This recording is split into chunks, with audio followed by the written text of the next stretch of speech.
Hey everyone, it's the Procrastinating Professor here. I'm here to review the new Kasserine box set for Flames of War Mid-War. The video is still vertical, I'm aware, because I originally filmed this for TikTok, but moving forward I will be filming a lot more horizontal for YouTube. So hope you please do bear with me and thank you very much for your support. Anyway, let's take a quick look at this box. It retails for about 60 USD retail, and in it you get an insane number of models. You get 5 M3 Stuarts, you get 4 M3 Lees, you get 3 M4 Shermans, you get 6 Panzer IIIs, you get 3 Panzer IVs, that's a little bit difficult to say, but you get the point, and 3 5cm guns. It's a lot of models for the price. What a fantastic kit. Anyway, let's take a very quick look at all the contents. As you can see down here, I'm just voicing over past me opening up the box and showing all the sprues, but I will be going through all of the models one by one later in the video, so don't worry about it. And we'll also be looking very quickly at their stats as well. So all these 2-player starters, they also come with a few extra things. In this case, they came with dice, beautiful dice as you saw right at the start of the video, and of course it also comes with a quick start guide, an instruction manual. It comes with the cards that are kind of necessary to play the units that are included. And it comes with a nice full color A5 sized rulebook. For those of you who've been playing Flames of War for a while, you probably have a lot of these A5 rulebooks lying around. I know for a fact that I managed to convince one of my friends to play the game just by saying, hey, would you like to try the game out? I'll give you a rulebook. So there you go. Now, for those of you who are also familiar with 2-player starter boxes from Flames of War, there's going to be one thing that is, again, unfortunately, as far as I can tell, at least in my box, absent, which would be the decals. So new players, please keep in mind that some of these 2-player starters don't have decals in them. You have to get them separately, which sounds a little bit like a bummer, and I kind of wish that they did include the decals, but for the price, honestly speaking, it's very hard to complain. Because again, the 2-player starter is just marginally more expensive than a single box of 5 tanks. So it's kind of a situation where if you wanted these models, you might as well just get a 2-player starter. Find a friend to split them with and have fun with it. Alright? So we're going to be looking at the models very shortly. I will be pausing the video here and there just to linger a little bit over certain images if I have something to say. So for the first model, there's not much to talk about for this one, admittedly. It's of course the German 5cm gun. It does also come naturally with the infantry, and it also comes with the base, which the bases for it, which I'm not showing here since they look like normal bases for Flames of War. And of course the card.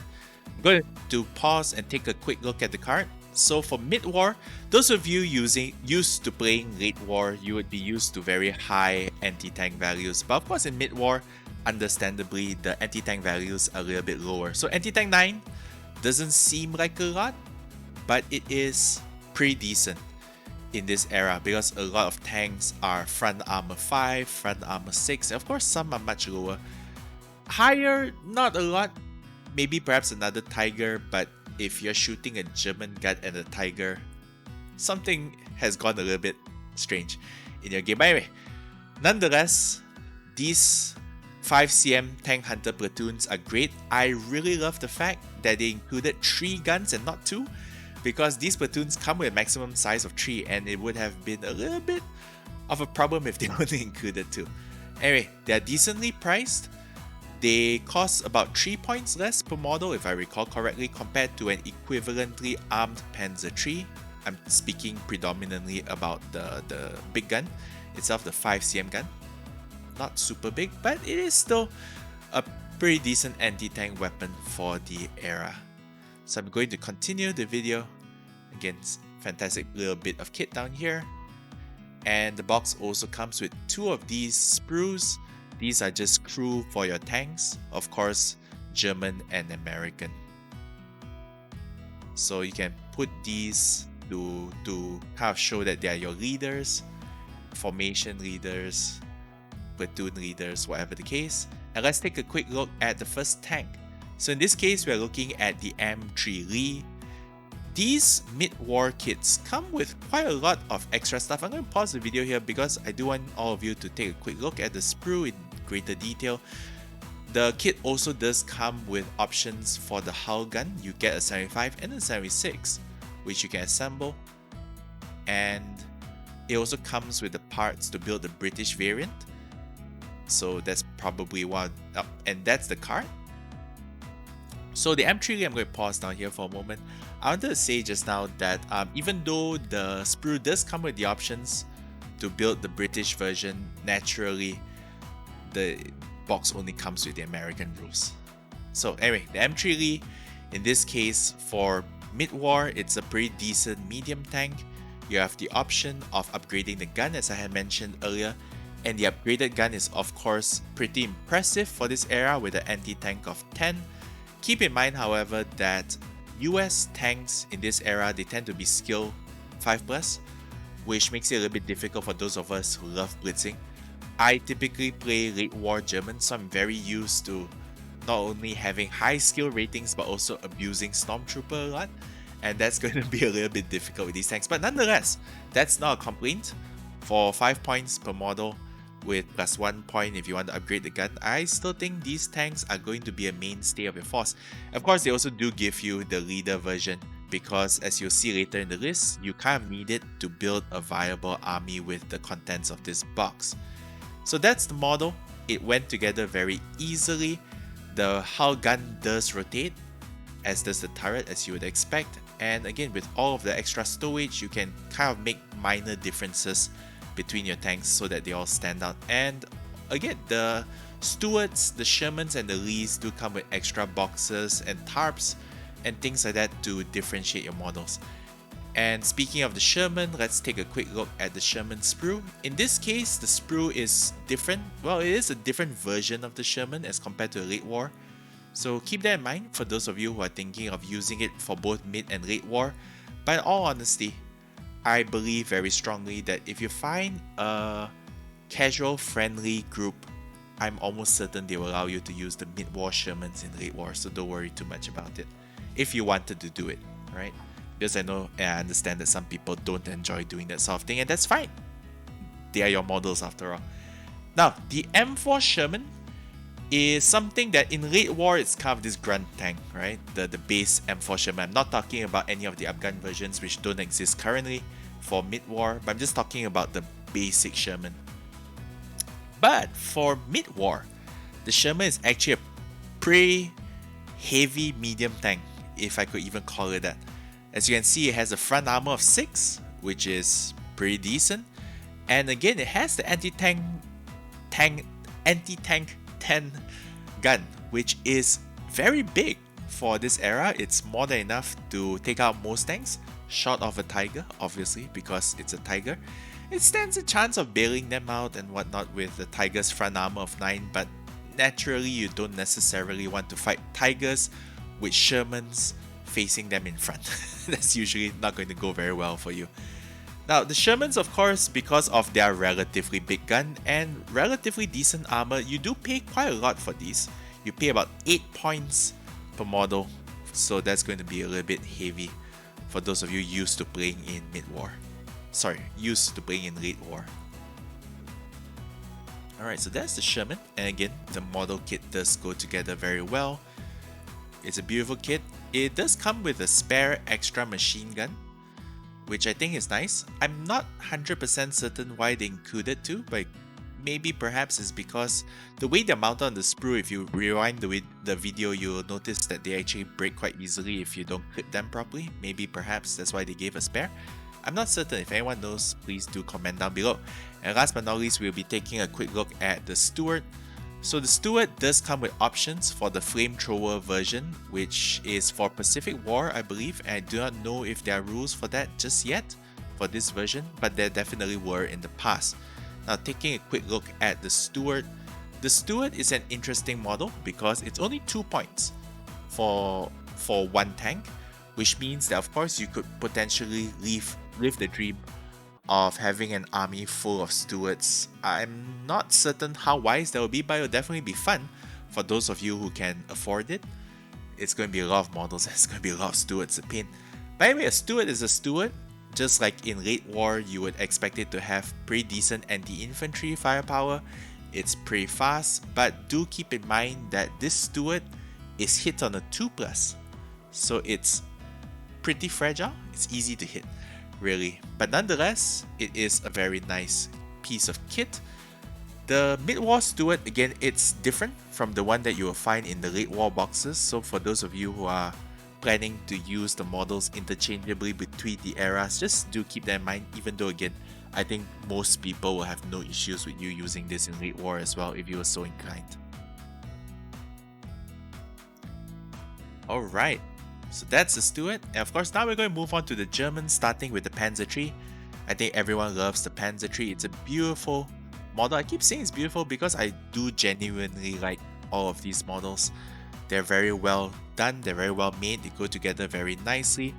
And the Panzer III has by far the most options compared to anything in the box, and I think they're probably the model with the most options in the game for mid-war.